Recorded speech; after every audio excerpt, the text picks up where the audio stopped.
अस्मत्गुरुसमारम्भां यतिशेखरमध्यमाम् लक्ष्मीवल्लभपर्यन्तां वन्दे गुरुपरम्पराम् ஆழ்வார்கள் வாழி அருளிச் செயல் வாழி தாழ்வாதுமில் குறவர்தாம் வாழி ஏழ்வாறுமைய அவர்களுரைத்தவைகள்தாம் வாழி செய்யமறை தன்னுடனே சேர்ந்து அகலகில்லே நிறையுமென் அலர்மேல் மங்கை உரை மார்பா நிகரில் புகழாய் உலகம் முன்னுடையாய் என்னையாழ்வானே நிகரிலமரர் முனிக்கணங்கள் விரும்பும் திருவேங்கடத்தானே புகழொன்னில்லாவடியேன் உன்னடிக்கீழமர்ந்து புகுந்தேனே அகில புவன ஜன்மஸ்தேம பங்காதிலீலே வினத விவிதபூத உராத ரக்ஷைகதீக்ஷே ஸ்ருதிசரசி விதீப்தே பிரம்மணி ஸ்ரீனிவாசே பவது மம பரஸ்மின் சேமுழி பக்திரூபா श्रीमान वेंकटनाथार्य कवितार्किक केसरी वेदांताचार्यवर्यो मे सन्निधत्तां सदा हृदि ஸ்ரீரங்கநாதனுடைய பாதுகைகளை குறித்து 1000 ஸ்லோகங்களை கொண்ட ஸ்ரீ பாதுகா சகஸ்ரம் என்கிற ஸ்தோத்திரத்தை அருளி செய்துள்ளார் வேதாந்த தேசிகன். ஒவ்வொரு ஸ்லோகத்திலேயும் பாதுகையினுடைய பெருமை ஒவ்வொரு விதமாக வர்ணிக்கப்படுகிறது என்கிறதை நாம் அனுபவித்து வருகிறோம். அதிலே இன்றைய தினம் 312வது ஸ்லோகத்திலே என்ன தெரிவிக்கிறார்? ஒரு அற்புதமான விஷயம். அதாவது முதலிலே திருவரங்கத்திலே எழுந்தருளிருக்கின்ற இந்த ஸ்ரீரங்கநாதன் முதலிலே எங்கே எழுந்தருளியிருந்தான் என்றால் சத்தியலோகத்திலே பிரம்மாவாலே ஆராதிக்கப்பட்டு எழுந்தருளியிருந்தான். அந்த பிரம்மாதான் இந்த தன்னுடைய ஆராதன பெருமாளை இக்ஷ்வாக்கு வம்சர்களுக்கு, அந்த வம்சத்தைச் சேர்ந்தவர்களுக்கு திருவாராதனமாக கொடுத்தான். அவர்களும் அதை பரம்பரையாக ஆராதித்து கொண்டு வந்தார்கள். அதை முடிவிலே ராமபிரான் என்ன செய்தான்? அந்த தான் ஆராதித்து வந்த பெருமாளை விபீஷணனுக்கு கொடுத்தான். விபீஷணன் அதை எழுந்தொழ பண்ணி கொண்டு போகிற பொழுது திருவரங்கத்திலேயே நான் இருக்கிறேன் என்று ஸ்ரீரங்கநாதன் சொல்லிவிட்டார். அதனால் திருவரங்கத்திலேயே எழுந்தோடு இருக்கிறான் என்று இந்த சரித்திரமெல்லாம் முன்பே கூட காட்டப்பட்டிருக்கிறது.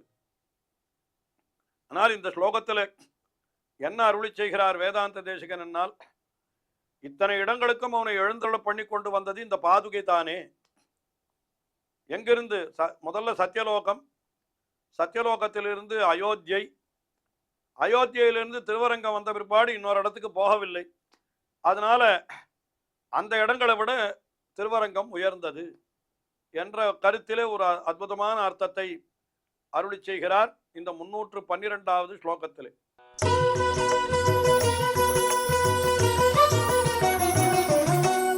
சத்யால்லோகாத் சகலமகிதான் ஸ்தானதோ வா ரகூணாம் சங்கே மாதா சமதிக குணம் சைகதம் சஹ்யஜாயாஹ பூர்வம் பூர்வம் சிரபரிச்சிதம் பாதுகே யத்யஜந்த்யா நீதோ நாதஹ ததிதம் இதரன்னியதே நத்வயாசௌ. அதாவது சத்யாத்து லோகாத்து, சத்யாத்து லோகாத்து என்னால் சத்தியலோகம் என்பது பிரம்மாவினுடைய இருப்பிடம். அது அந்த உலகத்திலிருந்து தான் முதல்லே ஸ்ரீரங்கநாதனை, அதாவது இந்த பெரிய பெருமாளை எழுந்தருள பண்ணி கொண்டு வந்தார்களாம்.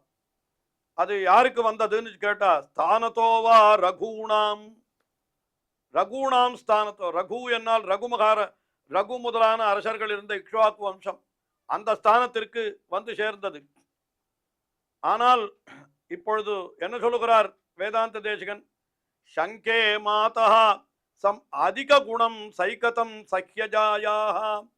இந்த சத்தியலோகத்தை காட்டிலும் அந்த ரகுவம்சத்தினுடைய ஸ்தானமான அயோத்தியை காட்டிலும் நான் சமதிக குணம், மிக அதிகமான குணத்தை உடையதாக சங்கே நான் நினைக்கிறேன் என்று சொல்றார். எது என்னால் சஹ்யஜாயாக சைகதம். சஹ்யஜா என்கிறது காவேரி நதியினுடைய பெயர், மலையிலிருந்து உண்டாகிறாள் அல்லவா, அதனால அவளுக்கு சஹ்யஜா என் குடகுமலையிலே உண்டாகிறவள் என்கிறபடினாலே அவளுக்கு சஹ்யஜா என்று பெயர். அவளுடைய சைக்கத்தம் என்னால் அதன் நடுவில் இருக்கக்கூடிய மணல் திட்டு. ஆக இந்த மணல் திட்டான ஸ்ரீரங்கம். இந்த திருவரங்கம் என்கிற, அதாவது காவேரியினுடைய மணல் திட்டான இந்த திருவரங்கம் இந்த சத்தியலோகத்தை காட்டிலும் இக்ஷ்வாகு வம்சர்களுடைய ஸ்தானமான அயோத்தியை காட்டிலும் சமதிக குணம் சங்கே, ரொம்ப அதிகமான குணத்தை உடையது என்று நான் நினைக்கிறேன் என்கிறார். என்ன காரணம்? என்னால் பூர்வம் பூர்வம் சிரபரிச்சிதம் எது தியஜந்தியா, பூர்வம் பூர்வம் முன்னாலே இருந்த இடத்தை விட்டு விட்டு அடுத்த இடத்திற்கு வந்தது. இப்போ சத்தியலோகத்தை விட்டுட்டு அயோத்திக்கு வந்தபடியினாலே சத்தியலோகத்தை விட அயோத்தி சிறந்ததுன்னு ஆச்சு. இப்போ அயோத்தியை விட்டு இங்கே ஸ்ரீரங்கத்துக்கு வந்தபடியினாலே என்ன ஆச்சு? அயோத்தியை விடவும் ஸ்ரீரங்கம் உயர்ந்ததுன்னு ஆச்சு. அதனால பூர்வம் பூர்வம் சிரபரிச்சிதம் யத் த்யஜந்தியா நீதா நாதா நீதா நாதா, அந்த எம்பெருமானவன் உன்னாலே அழைத்து வரப்பட்டான். அதனால் தத் இதம் இதரன் நீயத்தே துவயாசௌ, அதனால இந்த இடத்திலேருந்து இதரன் நீயத்தே இதரத்து ந நீயத்தே என்கிறார். இந்த இடத்தை விட்டு நீ போகவில்லை அல்லவா, அதனால அது உயர்ந்தது என்று அந்த அர்த்தத்தை, அதாவது அயோத்தி சத்தியலோகத்தை விட்டு அயோத்திக்கு வந்தது, அயோத்தியை விட்டு திருவரங்கத்துக்கு வந்தது. ஆனால் திருவரங்கத்தை விட்டு இன்னொரு இடத்துக்கு போகலையே, திருவரங்கத்திலேயே தங்கி விட்டபடியினாலே அப்பொழுது மற்ற இடங்களை காட்டிலும் இந்த திருவரங்கமானது மிக உயர்ந்தது என்று நான் இப்படி கொள்ளுகிறேன். இதற்கெல்லாம் என்ன காரணம்? இப்படி எம்பெருமானி இத்தனை இடங்களுக்கும் எழுந்தருள பண்ணி கொண்டு வந்தது இந்த பாதுகை அல்லவா என்று அந்த பாதுகையினுடைய பெருமையை இந்த ஸ்லோகத்தில் இப்படி அனுபவித்தார். அதற்கு மேலே அடுத்தபடியாக 313வது ஸ்லோகம். இந்த ஸ்லோகத்தில் என்ன தெரிவிக்கிறார் என்னால், ரங்கநாதன் அவனிடத்துல கொண்டு வந்து பாதுகையை சமர்ப்பித்தாலும் கூட அந்த பாதுகையில எழுந்தருளுகிற பொழுது கொஞ்சம் எம்பெருமான் தயக்கத்தோடு தன்னுடைய திருவிடிகளை அதில் வைக்கிறானாம். ஏன்னா பாதுகையாச்சே, அதில் போய் நம்முடைய காலை எப்படி வைப்பது என்று நினைத்து அப்படி செய்கிறானோ என்று பாதுகைக்கு கூட எம்பெருமான் கூட பாதுகைக்கு அவ்வளவு பெருமதிப்பு உடையதாக கொள்ளுகிறான் என்ற அர்த்தத்தை இந்த ஸ்லோகத்திலே சொல்றார்.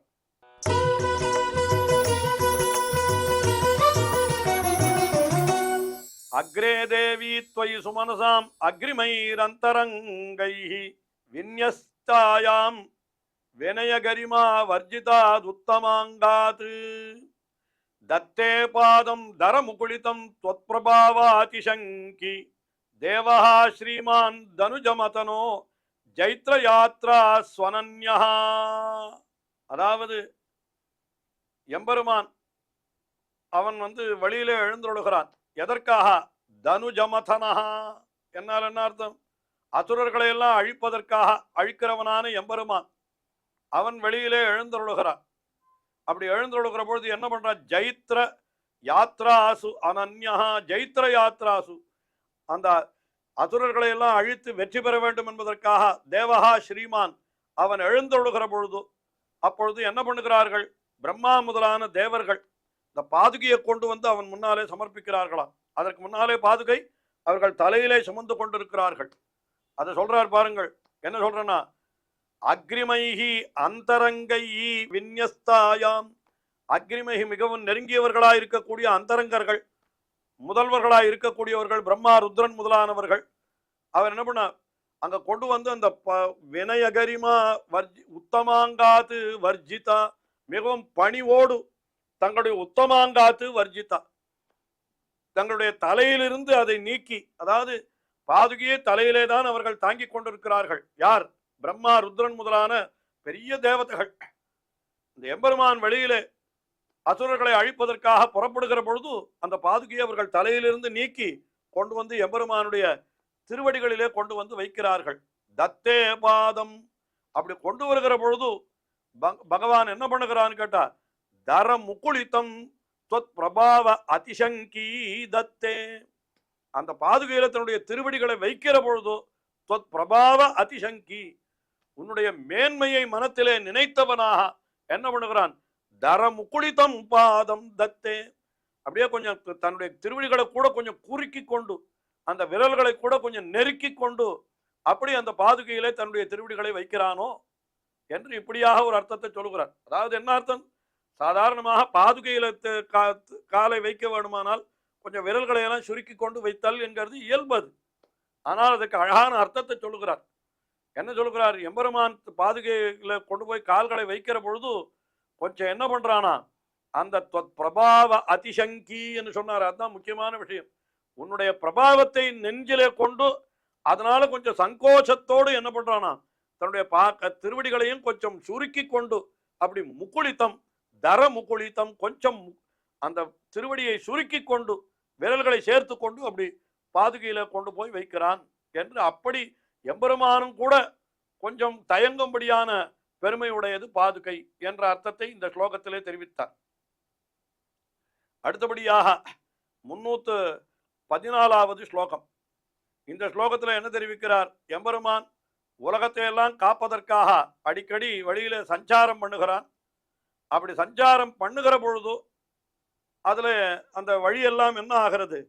அந்த திருவடி அடையாளங்கள் படுகின்றனவா. அந்த அடையாளங்களை பார்த்த உடனே எல்லாரும் என்ன பண்றா, காலை வேளைகளிலே அந்த அடையாளங்கள் நன்றாக பிரகாசத்தை அடைகிறது, எல்லாரும் பார்க்கிறார்கள் என்று அப்பொழுதும் அந்த பாதுகை எம்பெருமானோடு சேர்ந்திருக்கிறது என்கிற அர்த்தத்தை அழகாக ஒரு அர்த்தம் தெரிவிக்கிறார்.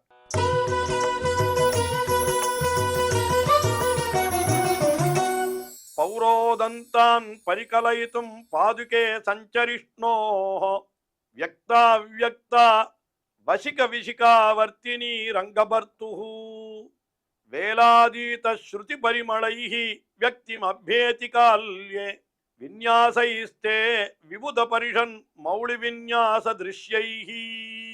பௌரோதந்தான் பரிகலயித்தும் என்னால் என்ன? பௌர உதந்தான் பட்டணத்தில் இருக்கக்கூடிய ஜனங்கள் அவர்களுடைய உதந்தான் சமாச்சாரங்களை எல்லாம் தெரிந்து கொள்ள வேணும். அதாவது ராஜாக்கள் எல்லாம் நகர சோதனை என்று இரவிலே செல்வார்கள். ஒருவரும் அறியாதபடிக்கு அவர்களெல்லாம் தங்களுடைய வேஷத்தை மறைத்து கொண்டு அப்படி நகர சோதனை என்று செல்வார்களாம். நாட்டிலே என்ன மாதிரியான பேச்சுக்கள் எழுகின்றன என்று ராஜாக்கள் நேரே தெரிந்து கொள்ள வேணும் என்று அப்படி செல்வது உண்டு பண்டை காலத்தில். அதுபோல எம்பெருமான் செல்லுகிறான். அப்பொழுது பாதுகையை சமர்ப்பித்துக் கொண்டுதான் செல்லுகிறான். ஆஹா, பௌரோதந்தான் பரிகலயித்தும் அதை அறிவதற்காக சஞ்சரிஷ்ணோஹோ சஞ்சரிக்கிறான். யாரு? ரங்கபர்த்துஹு. அந்த ரங்கபர்த்து என்னால் ஆர்? ஸ்ரீரங்கநாதனான எம்பெருமான். அவனுடைய அந்த திருவடி வைப்புகள் எப்படி தெரியுதுன்னு வியக்தா வியக்தா வியக்த அவ்யக்த சற்று தெளிவா தெரிகிறதுன்னு சொல்லலாம், இல்ல தெளியல்லைன்னு சொல்லலாம். ஏன்னா அது இருட்டிலே அவன் செல்லுகிற பொழுது அது தெரிந்து அறிந்தும் அறியாமலுமாக அப்படி இருக்கிறது.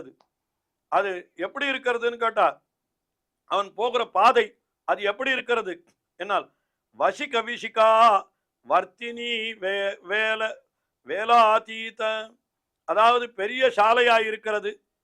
இந்திரியங்களை ஜெயித்தவர்களுக்கு அது பெரிய சாலையாய் இருக்கிறது. அது அப்படிப்பட்ட ஒரு இடம். அது அந்த வேதம், அந்த வேதத்தினுடைய வழியிலே செல்லுகிறான். வேதம் எப்படிப்பட்டதுன்னா மற்றவர்களுக்கெல்லாம் ஒத்தையடிப்பாதியா இருக்குமா அது. ஆனா இந்திரியங்களை ஜெயித்தவர்களுக்கு வேதம் என்கிறது நல்ல பெரிய ராஜமார்க்கமாக இருக்கும். அப்படிப்பட்ட அந்த வழி, அதை எம்பெருமான் செல்லுகிற வழியெல்லாம் பரிமளைஹி வேதத்தினுடைய வாசனையை உடையவைகாய் அந்த வாசனைகள் அந்த இருக்கின்றன. அப்புறம் இன்னொன்னு சொல்றார், விபுத பரிஷத்து மௌளி விந்யாச விபுத, அதாவது விபுத பௌருஷன் மௌளி விந்யாசைகின்னு தேவர்கள் எம்பெருமான் எழுந்துள்ள பொழுது அவங்களை தலையாலே அப்படி அவனை வணங்குகிறார்கள். அப்படி வணங்குகிற பொழுதோ அந்த கிரீட்டத்தினுடைய சுவடுகள் எல்லாம் கூட அந்த பாதையிலே படிந்திருக்கிறது என்று சொல்லுகிறார். அப்படிப்பட்ட அந்த விஷயமானது இப்பொழுது என்ன ஆகிறதுன்னா, காலை ராத்திரி வேளையில எம்பெருமான் செல்லுகிறான். ஆனால் காலையிலே பார்க்கிற பொழுது அந்த இடமெல்லாம் என்ன, எம்பெருமான் சென்ற இடமெல்லாம் வேதத்தினுடைய பரிமளம் தெரிகிறது. இப்படி அவனை வணங்கின அந்த தேவர்களுடைய கிரீட்டங்களுடைய அடையாளம் தெரிகிறது. இதனால என்ன ஆகிறதுன்னு கேட்டா, கால்யே வியக்திம் அப்யேதி, தகுந்த காலத்தில் இந்த காலை வேளையிலே அது நல்ல பிரகாசத்தை அடைகிறது. இரவிலே அது தெரிந்தும் தெரியாமலும் இருக்கிறது, ஆனால் பகல் வேளையிலே அது நன்றாக தெரிகிறது என்று சொல்லுகிறார். ஆக எம்பெருமான் நகர சோதனைக்காக எழுந்துள்ளுகிற பொழுதும் கூட அந்த பாதுகையை சமர்ப்பித்துக் கொண்டிருக்கிறான் என்கிறது அந்த அடையாளங்களாலே தெரிகிறது என்று இந்த ஸ்லோகத்திலே மிக அற்புதமாக காட்டியருளினார். தொடர்ந்து அனுபவிப்போம். ஸ்ரீயக்காந்தாய கல்யாண நிதயே நிதயேர்த்தினாம் ஸ்ரீவேங்கட நிவாசாய ஸ்ரீனிவாசாய மங்களம். ஸ்ரீமத் சுந்தர ஜாமா திருமுனிமான சவாசினி சர்வலோக நிவாசாய ஸ்ரீனிவாசாய மங்களம்.